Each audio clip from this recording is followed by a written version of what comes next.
nama saya Irma, mahasiswa S1 Profesi Prodi Kebidanan Citra Delima. Saya akan konseling Catin hari ini. Nah, ayo Bu.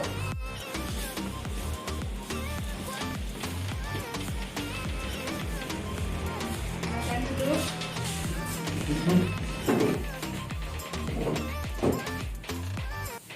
Dengan adik Novia dan adik Rinjani ya. Perkenalkan, nama saya Bidan Irma. Di sini saya akan mengkonseling Teteh Catin, di mana kalau ada kesalahan ini di sini saya akan mengkonselingkan Teteh Catin. Jika bermanfaat tolong diambil, kalau tidak bermanfaat jangan diambil ya. Rencananya menikahnya tanggal berapa, bulan berapa? Tanggal 12 bulan Mei. Bulan Mei ya, bukan bulan April, bulan Mei. Oke. Di sini di Timur Bali ini saya akan melakukan penyuluhan atau pernikahan. Pernikahan itu akad atau janji yang diucapkan atas nama Tuhan Yang Maha Esa yang merupakan awal dari kesepakatan bagi calon pengantin untuk saling memberi ketenangan, sakinah dan mengembangkan hubungan atas dasar saling cinta dan kasih mawaddah warahmah. Pernikahan adalah terbentuknya sebuah keluarga. Maksudnya sebuah keluarga ini di mana kalian berdua akan menjadi sebuah keluarga. Itu kita berdua, kalian berdua itu keluarga kecil dan ada keluarga besar. Keluarga besar itu disatukan oleh keluarga dari pihak perempuan dan pihak laki-laki. Ada yang perlu ditanyakan? Nah, ini masukan pernikahan itu tidak segampang yang kita pikirkan. Pasti pernikahan itu ada kerikil-kerikil yang akan ada di pernikahan kita, di rumah tangga kita nantinya. Karena apa? Menyatukan dua umat manusia yang berbeda itu tidaklah mudah. Karena apa? Mencintai pasangan kita kelebihan itu memang mudah, tetapi untuk menerima dan mencintai pasangan kita kekurangan itu yang memang agak susah. Dimana kekurangan itu kita harus bisa menerimanya dari pasangan perempuan. Misalnya ada kekurangan, ada ini harus bisa menerima. Kalau misalnya kita rubah, kalau memang tidak bisa dirubah, setidaknya harus bisa menerima kekurangannya. Jangan dijadikan beban untuk pernikahan. Ya, ada kaitannya? Tidak. Hak reproduksi dan seksual. Sebenarnya ini kita harus memiliki hak reproduksi dan seksual. Memiliki hak yang sama dalam memutuskan kapan akan mempunyai anak. Nah, di sini kita harus memutuskan setelah dikonflik, setidaknya nanti berbuka atau apa. Ayolah yang tadi kan kita catin. Nah, di situ kita harus fokus berapa sih jumlah anak. Jangan ditanya nanti, ya, aku anak dua dari perempuannya loh, yang tadi mau anak berapa? Tadi kan kita catin. Kata pasangan aku 2, aku pengen 11. Nah itu berarti kita tidak sepaham. Setidaknya harus kita punya tujuan, berapa sih punya anak. Aku maunya 2, aku pengen 3. Oke lah 3 kayak tuh. Mendapatkan informasi yang lengkap tentang kesehatan reproduksi dan seksual serta efek samping obat-obatan. Di sini kita harus bertanya setidaknya obat-obat apa yang bagus nanti supaya kita selama kehamilan atau sebelum hamil bagusnya minum obat apa ya. Mendapatkan informasi yang mudah dan lengkap akurat tentang penyakit menular seksual atau perempuan dan laki-laki terjerumus dalam infeksi menular seksual. Di sini kita harus dapat informasi dari petugas kesehatan, boleh ditanyakan di sini ataupun nanti. Kalau malu di sini boleh nanti datang lagi ke bidannya ataupun ke puskesmas ya. Memperoleh informasi pelayanan KB di sini nantinya di habis lembar balik ini saya jelaskan tentang informasi KB. Pihak perempuan berhak mendapat pelayanan kesehatan reproduksi yang dibutuhkan yang sehat dan selamat dan berjalan kehamilan. Nah di belakangnya nanti akan saya jelaskan tentang kesehatan reproduksi masa kehamilan persalinan. Hubungan suami istri harus didasari penghargaan terhadap pasangan masing-masing dan dilakukan dalam kondisi dan waktu yang diinginkan bersama tanpa unsur pemaksaan, ancaman kekerasan. Nah, suami istri tidak bisa, misal salah satu, aku capek yang, aku mau yang ini setelah tugas kewajiban, maaf misal dari laki-laki, perempuannya capek habis bekerja ataupun habis lainnya. Nah, tapi pihak laki-laki memaksa, ayo saya pengen melakukan hubungan seksual, dipaksain. Nah, itu kenapa? Kalau salah satu dari pasangan kita ini tidak siap, tidak rileks dalam melakukan hubungan suami istri, itu dalam berhubungan tidak ada kenikmatan sama sekali. Karena apa? Kita merasakan diancam atau tidak mau ya, merasakan nantinya ketimbulnya kekerasan seksual. Maaf, di sini kalau waktu berhubungan suami istri sebaiknya dalam waktu suka atau suka sama suka, tidak capek gitu ya. Ada ceritanya lagi, hal nanya. Nah, persiapan pranikah, sebenarnya persiapan pranikah itu banyak, tapi di Puskesmas kita terbatas hanya pemeriksaan HB, tensi badan, berat badan, lilat, pemeriksaan darahnya itu HBsAg, HIV/AIDS, sipilis. Di sini dan tes untuk perempuan. Nah, untuk tes perempuan ini menentukan perempuannya hamil atau tidak. Kalau untuk laki-laki tidak ada pemeriksaan tes ya. Nah, di sini pemeriksaan fisiknya, tanda-tanda vital, suhu, nadi, frekuensi napas, tekanan darah. Nah, tadinya hasil pemeriksaannya normal semua ya, bagus semua. Nah, untuk pemeriksaan darah rutin, HB, trombosit, leukosit, tadi hasil pemeriksaannya juga bagus semuanya ya. Pemeriksaan darah yang dianjurkan. Nah, di sini kalau kita ada biaya lebih, itu sebaiknya kita lakukan pemeriksaan. Kalau tidak juga nggak apa-apa. Tetapi di sini kenapa harus dilakukan pemeriksaan darah yang dianjurkan? Nanti setelah hasil pemeriksaan, setidaknya kita tahu pasangan kita harus siap menerima kita atau tidak ada penyakit di dalam tubuh kita, golongan darah dan resus, gula darah waktu, talasemia, hepatitis B dan C. Terus pemeriksaan rutin, urin rutin. Ada mau ditanya maksudnya? Ada ditanya. Jangan manggut baik, kalau tidak ngerti tanyakan. Walaupun ini kenal dengan ibu bidannya, ya harus ditanya apa sih talasemia, itu menular atau tidak, atau ini kegunaannya apa, hepatitis B dan C itu apa kegunaannya. Nah, di situ jangan diam kalau tidak ngerti. Itu ada dua kemungkinan, tahu atau tidak tahu. Nah, dari hasil pemeriksaan HBsAg-nya, HIV/AIDS-nya, sipilisnya alhamdulillah bagus. Nah, seandainya Bu Ida mau ditanya ini, kalau dari pasangan kami ini ada yang terkena positif penyakit menularnya, kira-kira gimana ini? Apakah kami dikasih tahu atau tidak? Biasanya kalau di Puskesmas Puding Besar biasanya untuk hasil pemeriksaan darah, maaf, misalnya untuk ada salah satu pasangan terkena HIV/AIDS, sipilis ataupun HBsAg, biasanya kami panggil dulu, misalnya laki-laki, maaf ya, yang mendoakan. Misalnya laki-laki terkena penyakit dari 3 pemeriksaan darah rutin di Puskesmas, itu biasanya kami panggil dulu, gimana ini ada penyakit, disuruh dulu pengobatan, setelah ditunda dulu kalau masih kita tengok waktu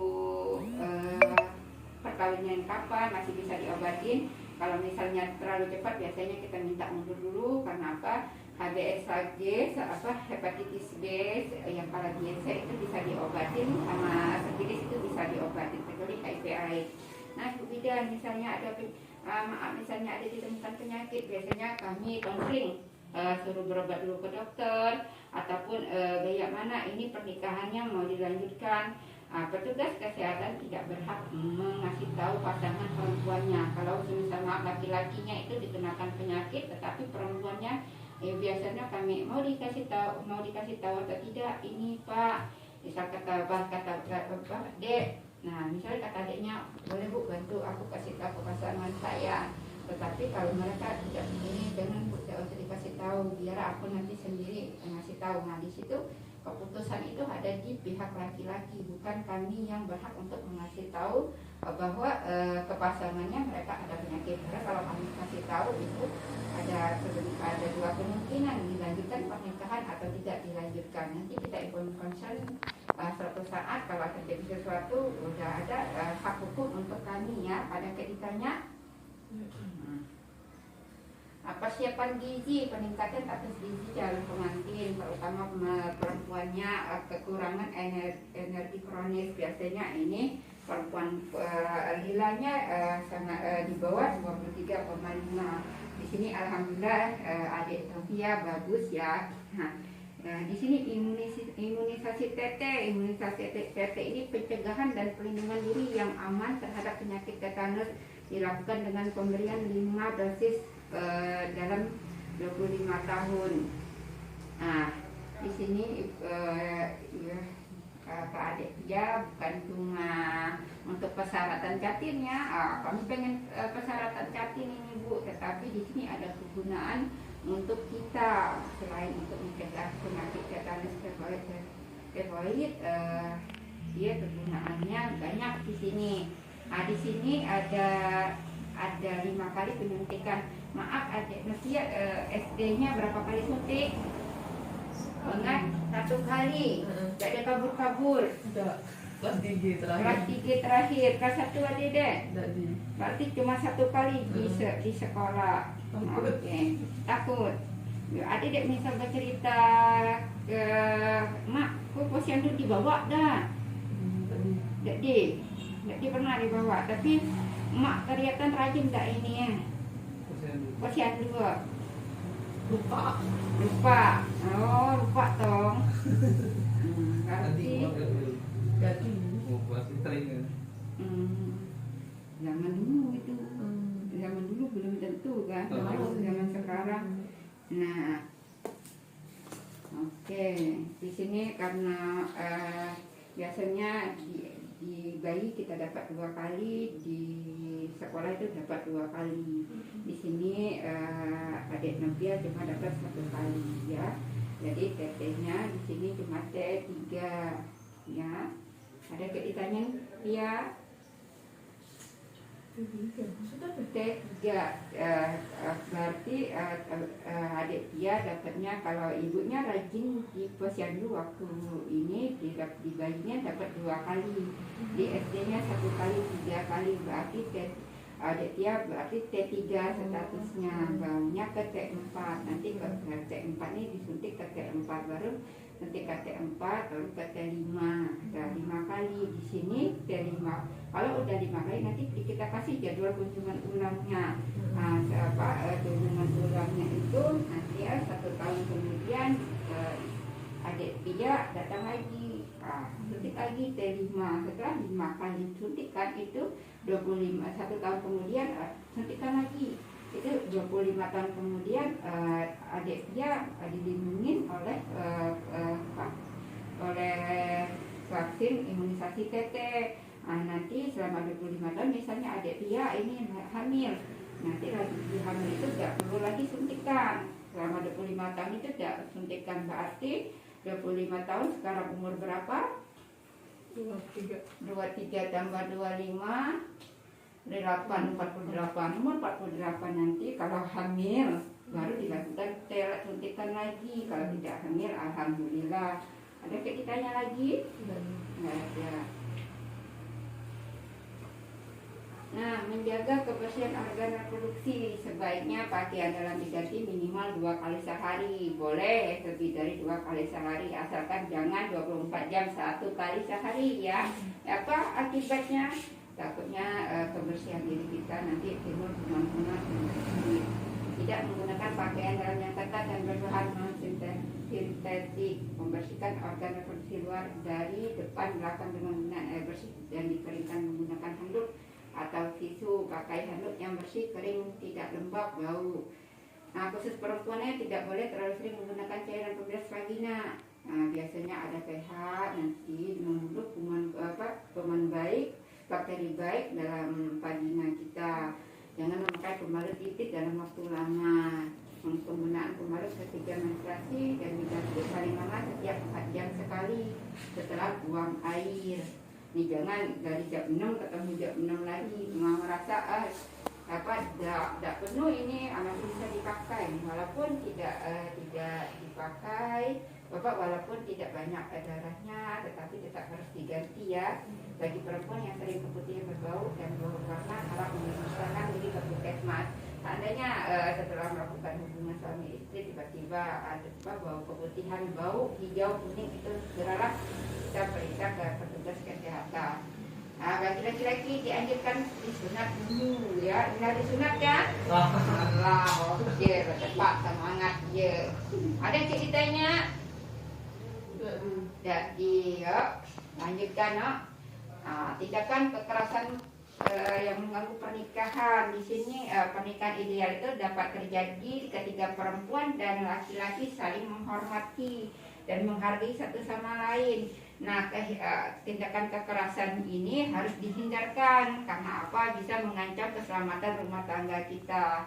Kehadiran bisa menyebabkan kita bercerai dan bisa masuk penjara. Nah, kekerasan ini biasanya bisa kita konsulkan dulu. Ada 5 kekerasan yang harus dihindarkan dalam rumah tangga. 1, kekerasan secara fisik. Ini biasanya nyata kan, kita dipukul, menendang, menampar, menyambar rambut, begitu dengan rokok melukai. Dia kekerasan fisik itunya bisa dilihat oleh orang lain. Tetapi kekerasan secara psikis ini yang katanya tidak kelihatan, efeknya tidak kelihatan, tetapi sangat menyakitkan, menghina, mengeluarkan komentar-komentar yang merendahkan, melarang istri mengunjungi saudara atau teman-temannya, mengancam. Nah, menghina atau mengeluarkan komentar-komentar yang merendahkan itu, nah, biasanya kalau terlalu sering itu biasa akan menyakitkan perasaan pasangan kita. Iya, Kurniang. Nah, itu terlalu sering bisa lama-lama ditendang, dibendam, akhirnya itu bisa menimbulkan kekerasan secara fisik. Nah, coba dilihat tuh. Bukan, tas tadi. Nah, itu.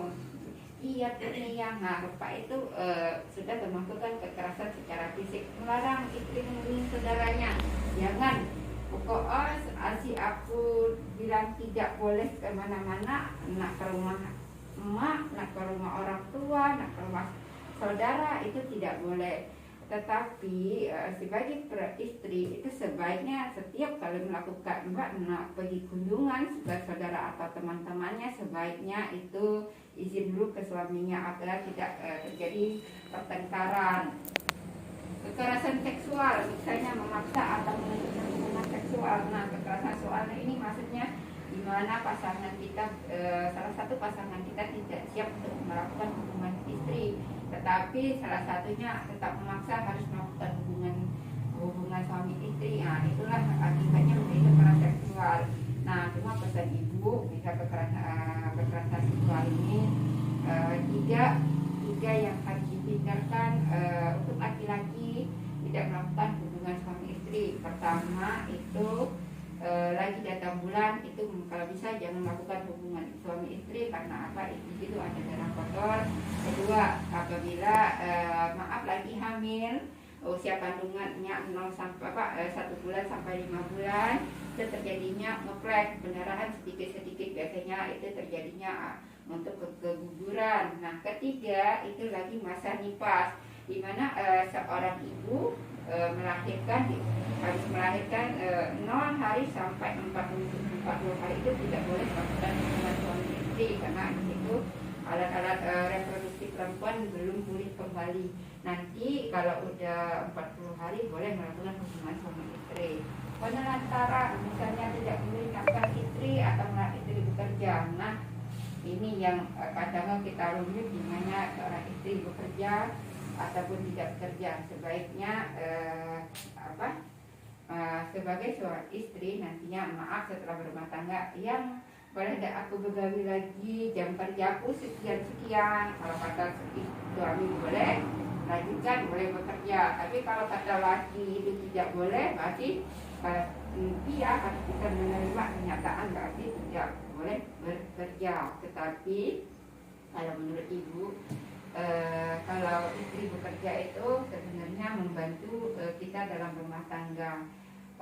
Si Rinjani dah payah beli bedak, bintu untuk bininya bisa membantu untuk kebutuhan sehari-hari. Dan sebagai pihak walaupun bekerja, tetapi kita sebagai wanita pekerja harus bisa jadi ibu rumah tangga. Setidaknya sebelum bekerja itu semua bisa kita kerjakan. Maaf, misalnya masak nasi, masak lauk itu udah sediain ke suaminya biar tidak jadi pertengkaran. Eksploitasi misalnya memanfaatkan, memperdagang dan memperbudak orang. Nah, di sini banyak kan berita-beritanya suami jual istri, istri jual suaminya. Itu udah mengatakan kekerasan eksploitasi. Nah, ada ceritanya adik kira-kira lewat apa dah, tak usah senyum-senyum. Tak beda, dah mulai hilang agak grogi nih.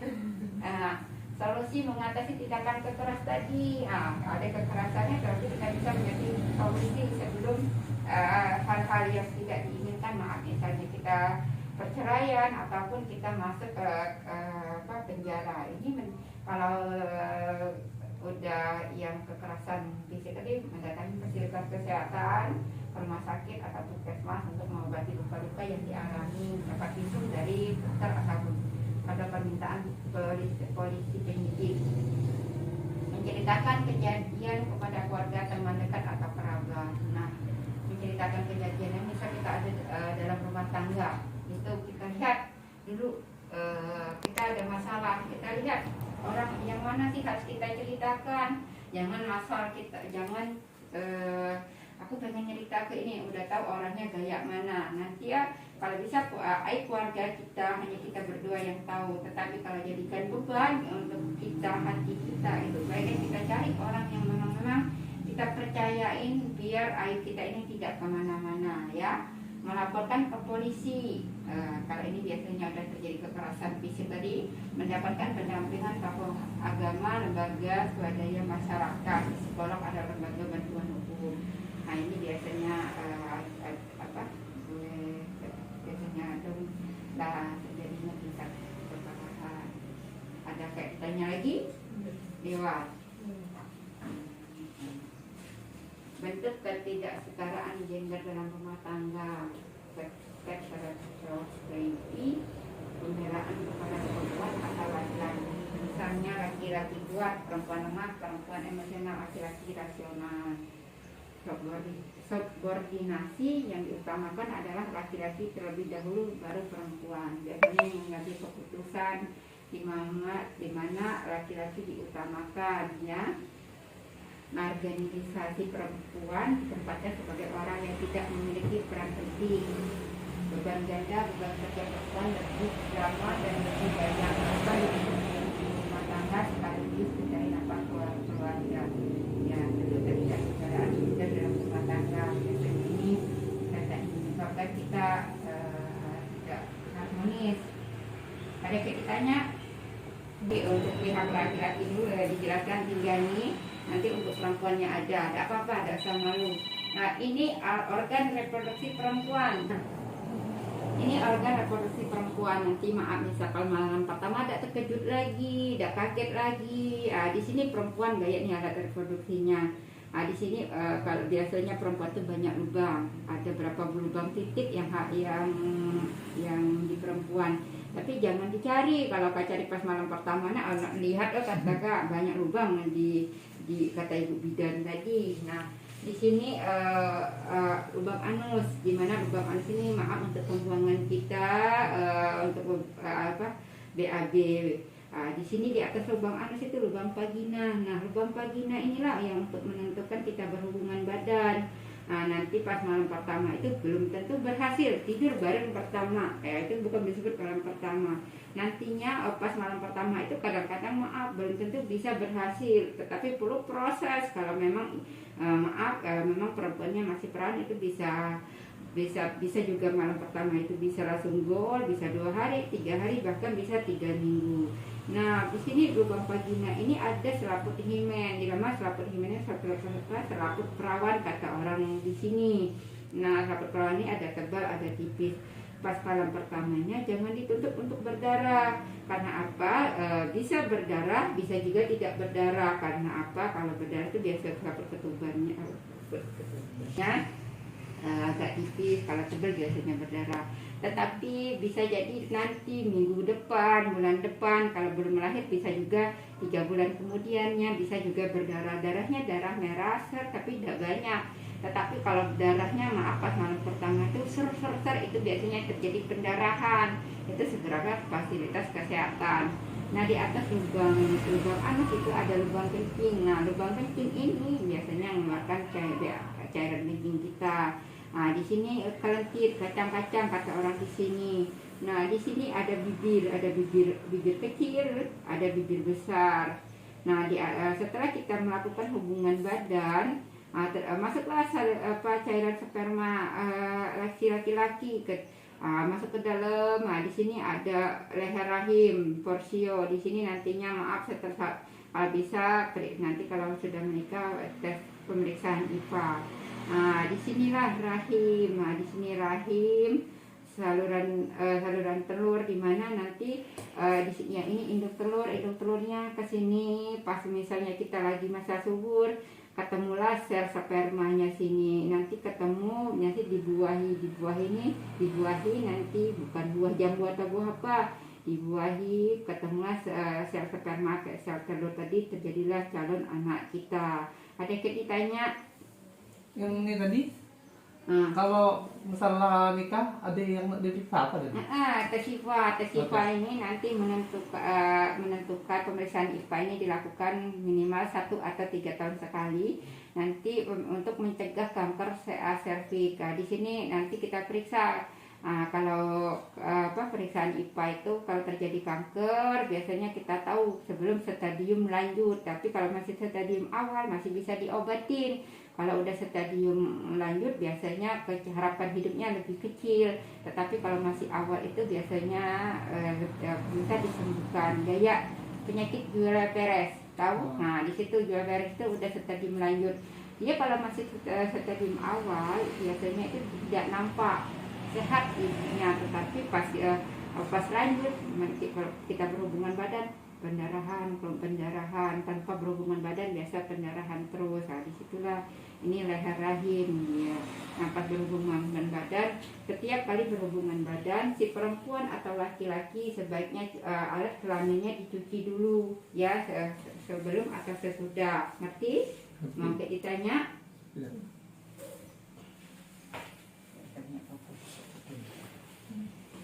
Ini untuk laki-laki, untuk perempuannya.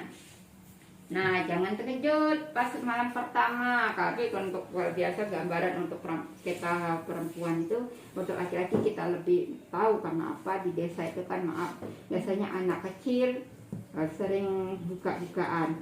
Nah, ini buah zakar. Kalau di sini disebutnya buah telur apa? Apa di sini? Kelek. Nah, buah zakar ini isi di dalamnya itu cairan sperma. Nah, di sini ada epididymis. Nah, kecil. Di sini namanya penis. Nih, ya. Ada lubang 1 untuk perempuan. Kalau untuk laki-laki. Kalau perempuan lubangnya banyak, kalau laki-laki itu cuma 1 perempuan lubangnya. Hebatnya dia punya 1 lubang, tetapi dia bisa mengeluarkan cairan dua cairan. Nah, kira-kira cairan apa baik yang bisa keluar dari penis ini, kepala penis ini? Kira-kira tahu ya? Urin. Iya, yang kutanya. Urin. Kalau laki-laki dia tahu milik dia.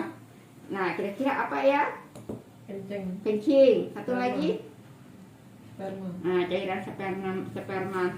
Nah, nanti pas nak berhubungan badan, ini jangan loyo, harus tegang. Kenapa harus tegang? Kalau tidak tegang itu biasanya maaf tidak bisa masuk ke lubang vagina kita. Setiap kali nak berhubungan badan kita harus lakukan pemanasan. Tahu maksudnya pemanasan? Bukan 1, 2, bukan. Tetapi pemanasan itu dimana sifat rangsangan bagi laki-laki perempuan, sentuhan lembut biar pas kita ada rangsangan nanti tidak terjadi sakit waktu berhubungan badan. Nah, cairan sperma ini pas lagi tegang nanti ada nggak kepikiran, ini cairan kencing apa cairan sperma yang keluar?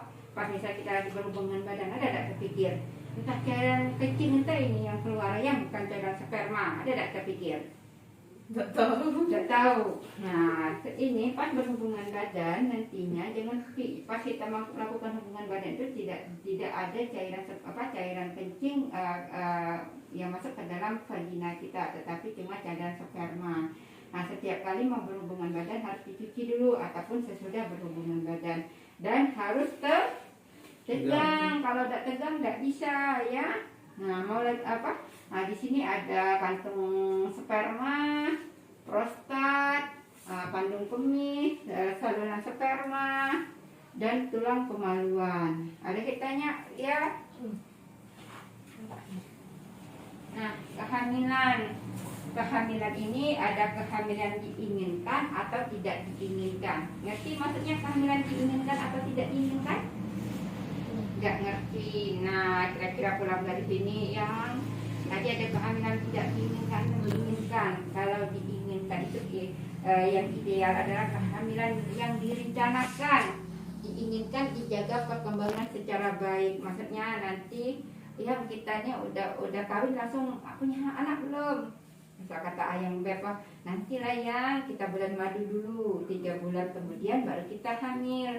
Nah, disitulah kalau direncanakan ataupun yang kita langsung lah ya langsung hamil nanti tidak usah ditunda-tunda. Nah, itu direncanakan. Nah, setelah hamil itu harus dijaga perkembangan secara baik, rutinlah periksa ke bidannya. Nah, kalau kehamilan tidak diinginkan berarti kehamilan yang tidak direncanakan ataupun akibat hubungan seks pranikah gagal ber-KB. Nah, misalnya pengen tadi kan aku belum mau hamil, kita ber-KB dulu. Setidaknya 6 bulan aku pengen ber-KB, tiba-tiba di usia 3 bulan habis nikah itu ber-KB hamil. Nah, itu tidak diinginkan ya. Ada lagi yang mau ditanyakan? Nah, sebaiknya itu pilihlah KB kalau memang belum siap untuk punya anak. Di sini ada KB pil, kondom, suntik, implan, IUD. Kira-kira di sini kalau kita belum mau punya anak, bagusnya disarankan itu pil atau kondom atau suntik. Kalau 2 ini kurang bagus karena mereka jangka panjang, minimal 3 tahun sekali ataupun 5 tahun sekali. Kalau ini sebulan sekali, kalau suntikan itu ada 1 bulan ataupun ada 3 bulan. Kalau pengen ber-KB dulu. Nah, setiap kali mau ber-KB, sebaiknya perempuan izin dulu ke suaminya. Kalau itu jangan langsung cek-cek rumah ibu bidannya. Nah, itu biasanya harus ada persetujuan dari pasangannya. Ada ceritanya? Tidak. Pasangannya percaya.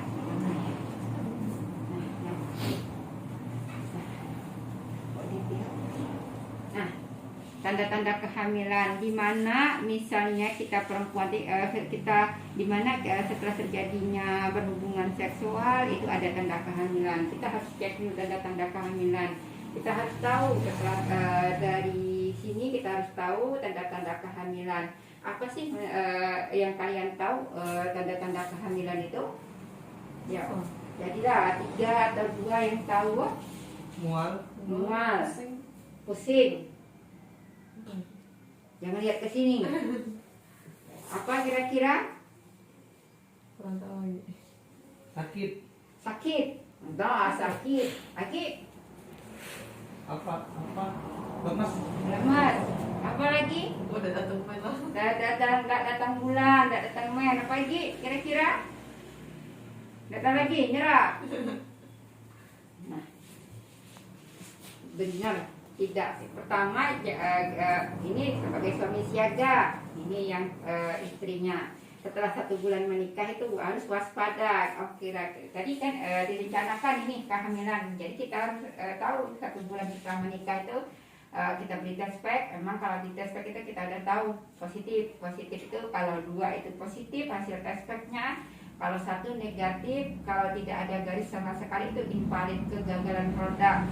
Nah, selain tes kehamilan positif, sebelum kita tes biasanya tidak mendapat menstruasi atau haid sebagai biasanya pada siklus haid bulan berikutnya. Dimana misalnya Pia maaf bulan Mei itu datang bulan Mei ini, bulan Juni itu tak datang bulan, itu harus waspada. Misalnya di tanggal 10 Pia datang bulan Mei-nya, di bulan Juninya itu harus siap waspada apakah datang bulan 11, 12. Kalau udah 1 minggu dari tanggal 10 sebaiknya lakukan tes pack.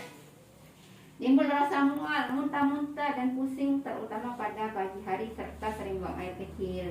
Inilah terjadinya untuk tanda-tanda kehamilan. Tidak ada nafsu makan, tetapi dua ini kadangnya ada yang merasakan sehat, tidak harus mesti rasa mual, tidak ada nafsu makan. Kadang nafsu mereka kuat.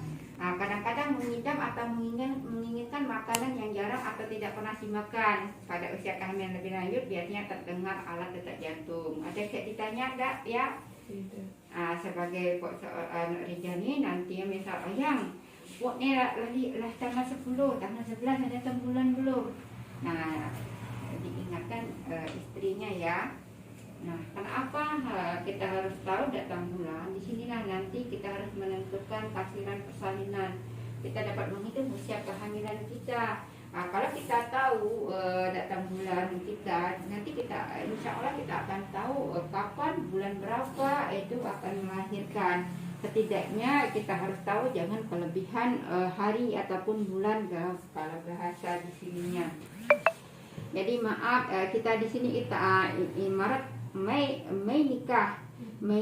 Misalnya kita harus beli kalender kecil, harus dicontreng kayak nih. Kalau kita lupa berarti kita ada Bu Bidan di sini, ada di rumah ada aku coret, nanti aku WA ya Ibu Bidan. Di sini nanti bulan Mei, misalnya bulan Mei itu tanggal 10, tanggal 8 datang bulan, tiba-tiba tanggal bulan Juni datang bulan lagi tanggal 8. Sonan datang bulan, bukan bayar utang, tapi datang bulan.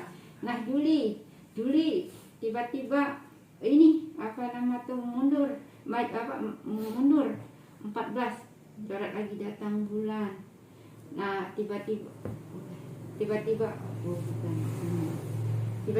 di Juli itu tanggal 8, 9, 10, 11, 12, 13, 14, 15, 16 itu kalau bisa lakukan tes pack ya, biar apa? Semakin cepat kita tahu kita hamil untuk mengurangi resiko kehamilan kita keguguran ataupun tanda-tanda bahaya kehamilan kita udah tahu ya, semakin cepat itu semakin bagus.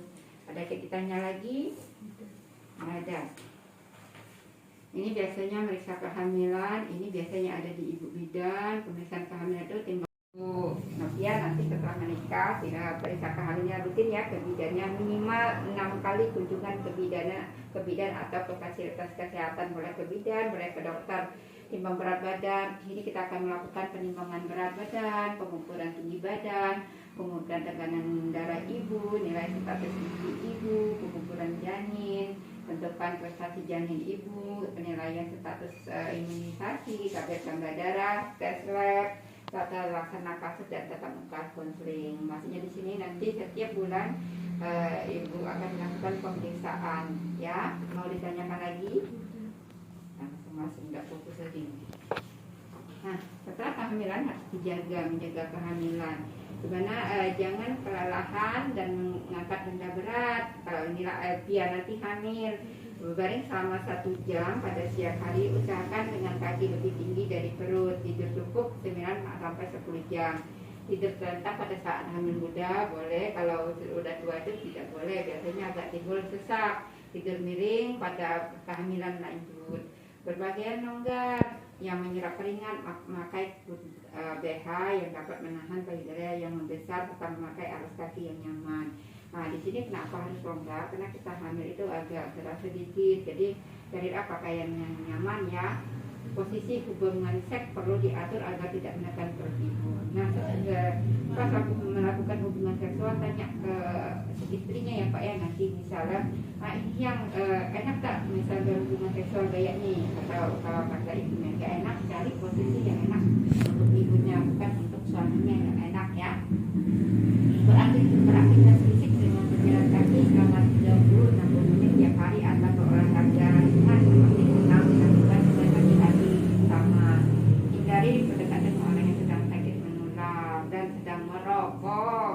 Pakaian obat harus sesuai dengan petunjuk dokter. Makanan gizi seimbang termasuk sayur dan buah. Ada yang ditanya? Tanya lah kira-kira mana ditanya. Jangan tak bertanya. Tuano, jangan ditanya. Ada yang ditanya? Yuk, di sini ada tanda-tanda bahaya kehamilan. Nah, di sini sebenarnya ada tanda bahaya kehamilan, ada tanda bahaya persalinan, dan ada tanda bahaya nipas. Tapi di sini kita hanya konsum tanda bahaya kehamilan. Nanti di selanjutnya itu bisa di ibu bidannya ya. Pendarahan pada waktu hamil muda ataupun tanda bahaya pendarahan pada waktu hamil walaupun hanya sedikit. Nah, biasanya itu darah yang keluar dari alat kelamin kita, bukan dari sini nanti aku berdarah. Nah, saking takutnya ada apa-apa, tetapi ini darah yang keluar dari vaginanya. Mau sedikit mau banyak, itu mau usia kehamilan kita muda ataupun tua, itu ada tanda bahaya ya. Bengkak di kaki, tangan atau wajah disertai sakit kepala ataupun kejang, biasanya yang diakibatkan tekanan darah tinggi. Bu bidan, tapi aku ada nih, maaf kalau orang ada bulan itu di kaki baik, tapi ada masalah, itu biasanya ada apa? Terlalu banyak beraktivitas, tapi kita lihat tensinya. Nah, itulah gunanya ke bidan. Kalau tensinya masih normal itu tidak bermasalah, tetapi kalau tensinya tinggi biasanya kita periksa protein urin. Demam atau panas tinggi lebih dari 2 hari. Nah, berlubit kata bahasa kita gini, yang nggak bisa beraktivitas.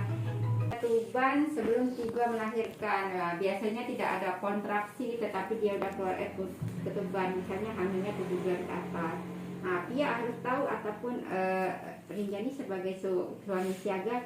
Nah, tiba-tiba yang ada air nih, kita coba dulu, jangan panik. Kita ambil, lihat warna, ini jernih, keruh atau kuning, ataupun kita bau, oh ini air kencing. Kalau air kencing tahu kan baunya agak kesini, kalau air ketuban agak amis. Nah, ini air ketuban, jangan dibiarkan, tetapi harus ke bidannya untuk diperiksa apakah udah ada bukan atau belum. Muntah terus dan tidak mau makan. Nah, di sini orang kampung maaf biasanya diremehkan. Tetapi kalau muntah lebih dari 6 kali itu biasanya udah termasuk kelainan, tanda bahaya ya. Dan tidak mau makan. Berat badan yang tidak naik pada trimester 2 dan ketiga. Nah, di sini gunanya kenapa harus setiap kalau bisa setiap bulan posyandu ataupun periksa ke bidannya, kita akan memantau. Kalau berat badan tidak naik 2-3 trimester 2 dan trimester 3 itu berarti ada bermasalah di kandungan kita. Tahu trimester 2 maksudnya?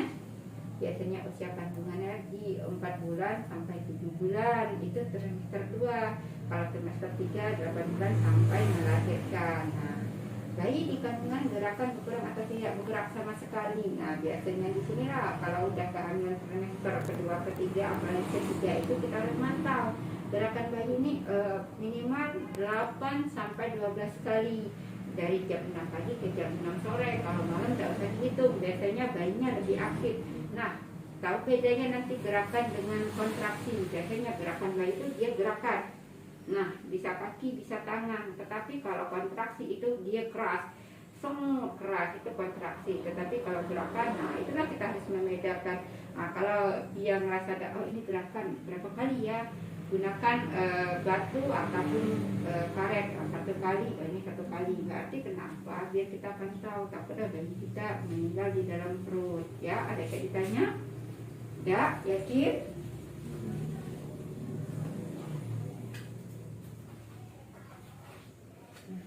Kalau tadi ada tanda-tanda bahaya, di sini tanda-tanda melahirkan. Nah, ibu bidan kok ngapa lah harus di penyuluhan tanda-tanda melahirkan. Nah, di sinilah setidaknya harus tahu sedikit tentang kesehatan. Nah, kalau tanda-tanda melahirkan, tahu kira-kira? Tidak tahu lah Bu Bidan, tapi pernah ada misal lihat di internet, di YouTube, tanda-tanda melahirkan ataupun di buku KIA itu biasanya ada perut mules secara teratur, mulesnya sering dan lama. Itu biasanya makin lama, makin sakit, makin sering, minimal kalau mulai aktif tuh 3 kali dalam 10 menit. Nah itu lihat jam panjangnya nunjukin angka 10, angka 50 atau angka 50 jarum jam. Jarum jam nunjukin angka 10. Nah, lihat sampai angka 20-nya. Itu berapa kali sakit. Kalau sudah 3 kali sakit, biasanya itu udah kontraksinya udah mulai aktif, berarti udah bukaannya udah biasanya 4 ke atas. Keluar lendir bercampur darah dari janin lahir, biasanya lendir campur darah itu agak keluar air ketuban dari janin lahir. Biasa ini kita lihat kalau ada kontraksinya udah keluar air ketuban dari janin lahir, dipantau lagi. Biasanya bayi lahir 12 jam sejak mulai teratur yang pertama. Nah makanya biasa pemeriksaan itu udah mulai aktif itu dibuka 4, biasanya kita pantau minimal 12 jam harus dilahirkan. Kalau udah harus lahir, kalau belum lahir biasanya tidak normal, biasanya kita rujuk ke fasilitas yang lebih lengkap. Mau ditanya lagi? Tidak. Nah, sekarang otomatis persalinannya dipegang oleh petugas kesehatan. Tenaga kesehatan merupakan orang yang sudah terampil dalam bantu persalinan, sehingga keselamatan ibu dan bayi lebih terjamin. Apabila terdapat kelainan akan cepat diketahui oleh bidannya, bisa dirujuk ke puskesmas atau rumah sakit. Persalinan yang dikelola tenaga kesehatan menggunakan peralatan yang aman, bersih dan steril, sehingga mencegah terjadinya infeksi dan bahaya kesehatan lainnya. Mau ditanya?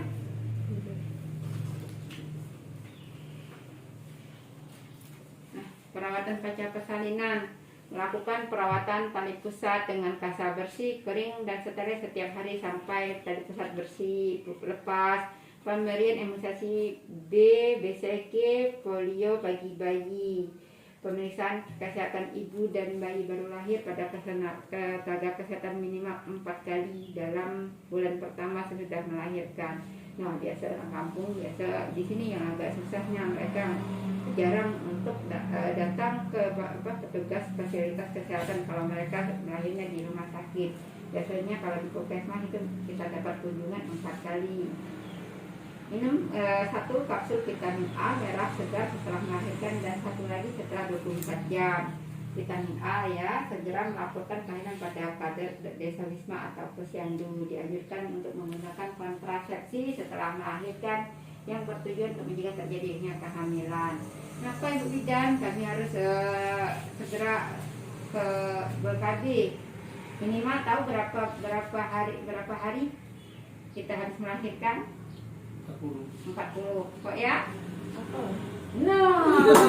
Ada konek ini Ibu Bidannya dulu lah berbusar di dak konek ini, dak usah banyak pikiran. Di sini ada banyak ilmu, nanti kamu malu bertanya dengan Ibu Bidannya. Di sinilah kesempatan emas untuk bertanya.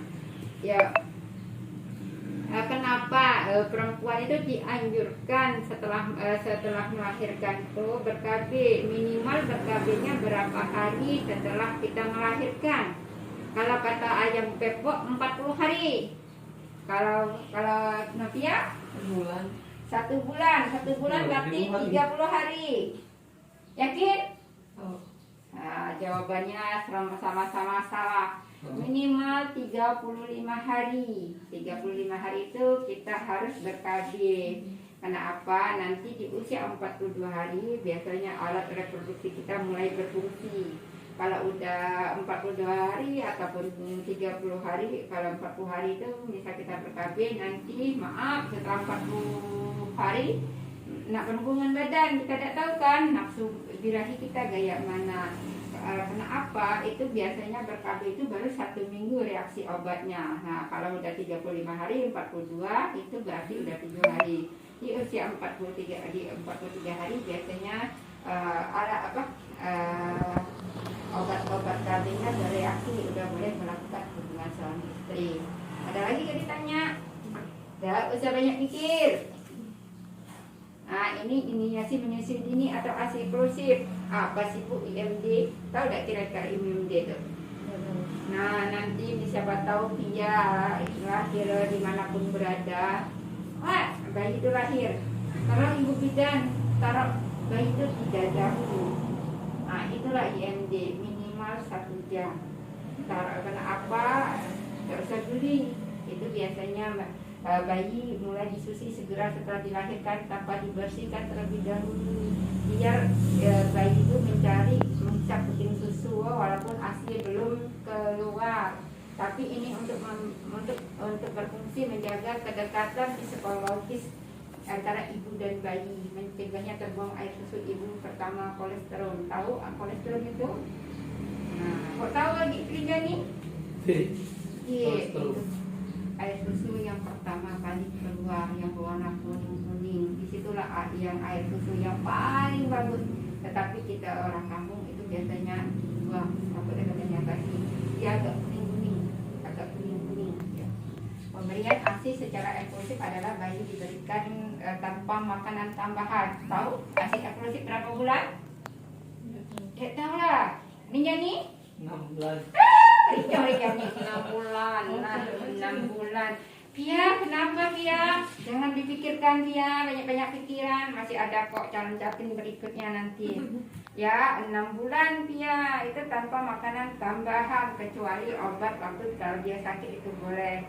Pemberian ASI dianjurkan diberikan berapa lama usia bayi kita, anak kita. Kalau tadi ASI eksklusif 6 bulan. Kalau ASI diberikan selama berapa? Ya? Ya, berapa? 1 tahun. Ringa nih? 2 tahun. Nah, kalau ASI eksklusif 6 bulan, kalau ASI itu 2 tahun. Nah, ya jangan pikir kemana-mana. Kok banyak sekali dirimu pikirannya. Infeksi menular seksual. Nah, disinilah yang penyakit seksual apabila kita jajan sembarangan. Tahu jajan sembarangan? Tahu nggak jajan sembarangan? Baik perempuan atau laki-laki. Dia kok tidak tahu terus jajan sembarangan itu ataupun gonta-ganti pasangan itu beli pasangan berhubungan badan. Bukan pasangan kita. Nah, takutnya terjadinya infeksi menular di mana ini penyakit gonorrhea, kencing nanah, itu keluar nanah dari alat kelamin kita.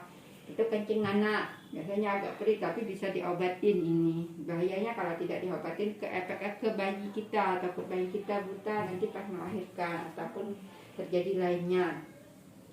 Lagi gejala biasanya uretra kenyal, putih, kekuningan ataupun kekuning. Kalau perempuan seringkali tanpa gejala, kita perempuannya tidak ada terlalu banyak gejala, beda kayak laki-laki. Orang laki-laki bila ada tubuh putih atau kuning terutama di daerah mulut perlu pemeriksaan dalam. Biasanya di vagina kita ada tubuh putih-putih atau kuning-kuning. Biasanya kita lakukan pemeriksaan dalam. Pencegahan tidak berhubungan intim setiap pasangan menggunakan kondom. Nah, ini gonorrhea, kencing nanah kata orang tuh. Nah, sifilis, raja singa. Kalau raja singa sifilis kata orang bisa diobatin ini. Yang penting jangan malu. Luka atau koren jumlah biasa 1 bulat atau lonjong dasar bersih dengan peralatan dengan perabaan kenyal sampai keras, tidak ada rasa nyeri pada penekanan. Biasanya ditekan-tekan tuh, yang ini ada sakit, tapi itu kan dia lain kan gaya raja singa, gaya singa, tapi ditekan-tekan tidak sakit. Seharusnya sakit kalau gaya ini gaya luka dia. Kelenjar getah bening di lipatan paha bagian dalam besar kenyal juga tidak nyeri pada penekanan. Pencegahan ya tetap tadi, tidak jajan sembarangan, tidak boleh berhubungan suami istri dengan orang lain. Herpes genitalis, gejala biasa diawali dengan bintik-bintik lentingan, luka erupsi berkelompok di atas dasar. Nah, kayak nih biasanya nih. Nah, TPP dah. Kalau laki-laki nih, dia herpes, dia sangat nyeri, kemerahan, Melenting ya? melenting, herpes, apa penyakit orang sini, kayep. Oh. Yang kayak tapi kayep kita biasa kan ada yang di sini, tetapi dia di alat genitalia, di alat kemaluan kita, dia bintik-bintik dia. Dia nyeri, pembesaran kelenjar lipatan paha, kenyal dan disertai gejala sistematik. Biasanya bisa juga ada temennya. Biasa timbul bila ada faktor stres, pikiran segama berlebihan, kelelahan dan lain-lain. Umurnya lesi tidak sebanyak dan seberat lesi pertama. Tetap tidak berhubungan intim setiap pada pasangan. Ada ceritanya. Nah, ini penyakit infeksi menular seksual. Apabila salah satu pasangan kita tuh ada berhubungan badan ke pasangan lain, misalnya jajan sembarangan, nah menular dari pasangannya ini, tiba-tiba berhubungan badan ke istrinya, itu bisa menular dia. Ada ceritanya? Tidak. Ya. Iya. Infeksi menular seksual lainnya, konjungtivitis, palinidiosis pada bayi baru lahir. Nah, takutnya efeknya ke bayi, mata sembab, kemerahan, unibata dengan ada tuh tubuh mata dengan nanah yang terlalu banyak. Biasanya ada pengobatannya lah. Konjungtivitis gonorrhea pada bayi baru lahir. Biasanya ini. Yang ini Cadilomata acuminata, jengger ayam ada ini, ya, bentuk datar, bentuk kepapul, kayak jengger ayam kampung, ayam jantan. Tetap pencegahannya tidak berhubungan intim sembarangan setiap pada pasangan. Kalau ini bisa diobatin kalau rutin. Ada infeksi menular lainnya, ISR, infeksi saluran reproduksi. Kalau tadi infeksi menular seksual, kalau ini infeksi saluran reproduksi.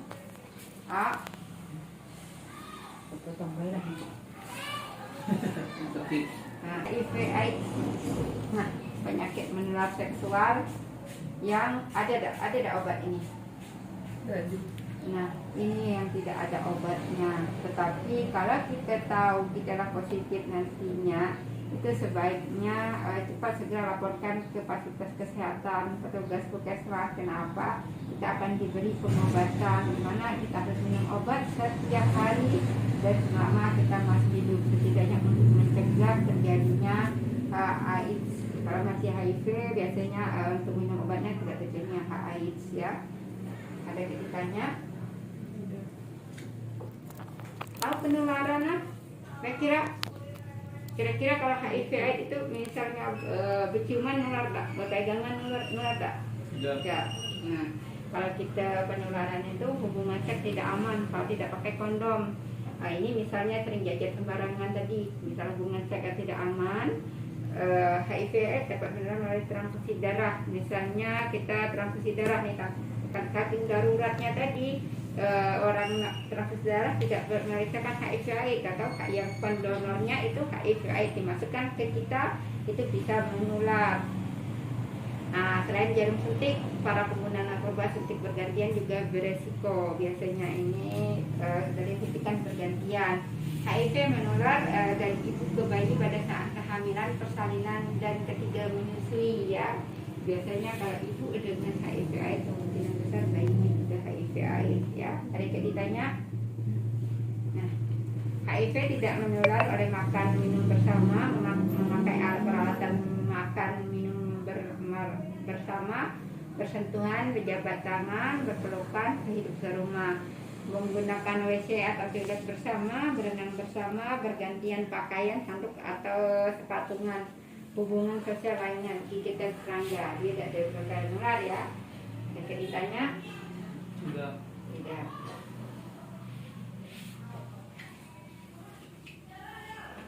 Nah, cegahan HIV/AIDS atau HIV atau AIDS itu saling setia pada pasangan kita masing-masing. Nah, kondom bisa melakukan hubungan seksual itu baru pakai kondom.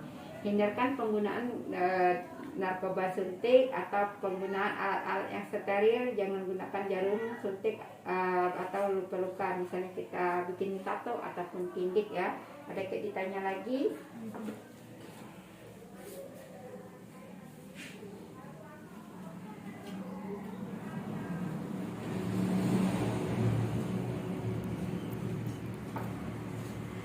Udah, masih ditanya Novia dan Linjani? Tidak. Tidak, oke. Jika ada jika ada kata-kata ibu yang salah tolong dimaafkan. Kalau ada yang baik tolong diambil. Kalau tidak ada tolong dibuangkan. Kalau memang tidak benar ini ibu bicaranya dibuangkan baik. Kalau bagus itu diambil ya, dipakai untuk dalam kehidupan berumah tangga. Ini aku cara habis dari sini langsung ke KUA ya.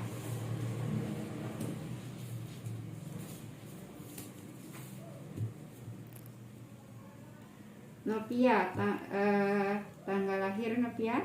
18 September. 18 November. September.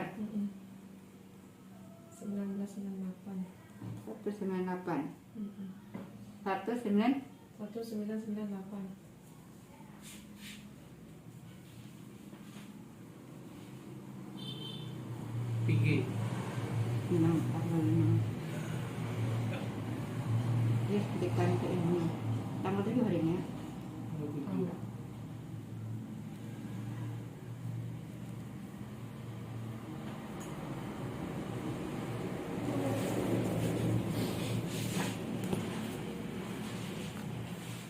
Ya, semoga bermanfaat penyerahan cacat-cacatnya ya.